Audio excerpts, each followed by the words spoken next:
Imaginez une arme si puissante qu'elle peut couper par le concret, la terre et le bois pour obliter les bâtiments souterrains, les silos d'armes et les centres de commandement, cachés à des centaines de pieds sous la surface. Dans l'exploration d'aujourd'hui, nous allons découvrir les secrets de l'ingénierie derrière les bombes et missiles de Bunker Buster, qui permettent aux militaires de pénétrer les objectifs fortifiés avec une précision et un pouvoir inéquitables.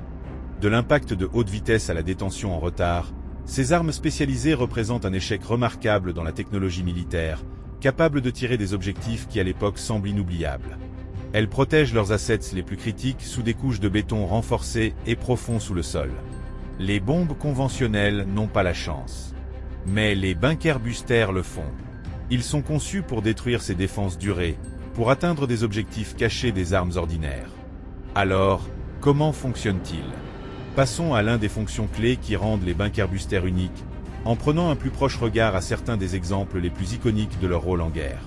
Les Bunker Buster relient une combinaison de vitesse, de matériaux denses et de conseils intelligents pour fournir des explosions puissantes exactement où elles sont nécessaires. Voici comment ces éléments s'unissent en action. Un facteur critique de la puissance pénétrante de Bunker Buster est l'énergie cinétique, qui s'appuie sur la masse et la vitesse. En sortant de hautes altitudes, des bombes comme la GBU-28 gagnent de l'énorme momentum en s'accélérant vers l'envers, en permettant à la gravité d'atteindre des vitesses d'impact qui peuvent percer la terre et le concret. Développée pendant la guerre du Golfe, la GBU-28 a été spécialement conçue pour détruire des bâtiments profondément cachés dans une roche. Pesant à 5000 pounds, cette bombe peut tirer à travers jusqu'à 100 pieds de terre ou 20 pieds de concret solide, atteignant des bâtiments de commande fortifiés que les autres bombes ne pouvaient simplement pas toucher.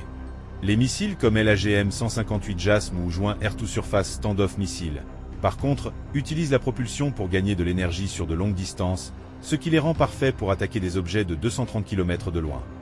Avec une énergie de haute quantité préservée pendant leur voyage, ces missiles atteignent des vitesses d'impact qui les permettent de détruire des bâtiments fortifiés profondément dans le territoire ennemi. Pour pénétrer sur plusieurs couches sans s'effondrer sur l'impact, les Bunker Buster sont conçus avec des caissons ultra-denses fabriqués de matériaux comme du tungstène ou de l'uranium déplié. Le GBU-57 Massive Ordnance Penetrator, ou MOP, l'un des plus lourds des Bunker Buster au monde, de 30 000 livres, est construit avec un casque en fer renforcé.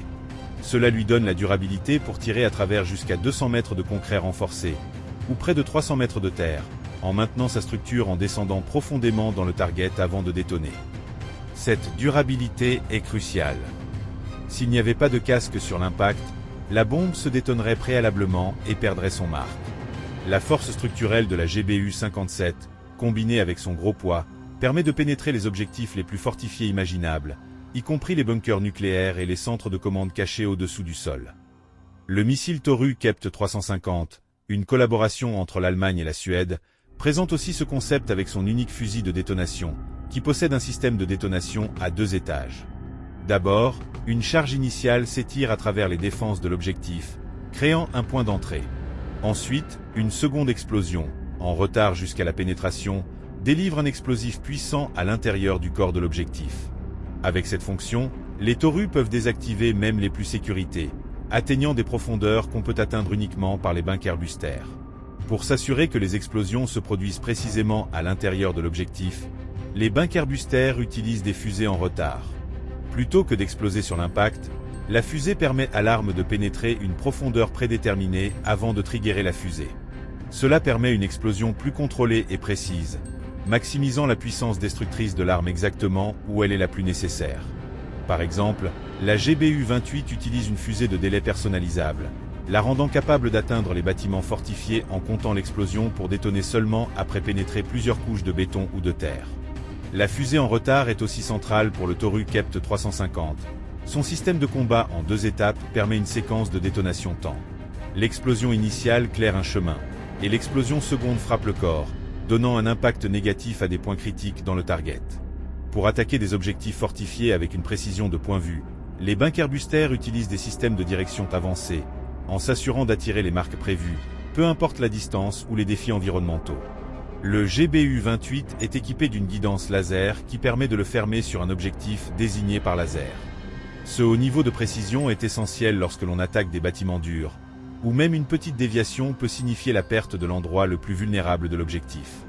De l'autre côté, Le GBU-57 MOP et le AGM-158 JASM relient à une guidance GPS qui les permet de naviguer dans l'espace de l'air complexe et d'atteindre des objectifs distants ou cachés.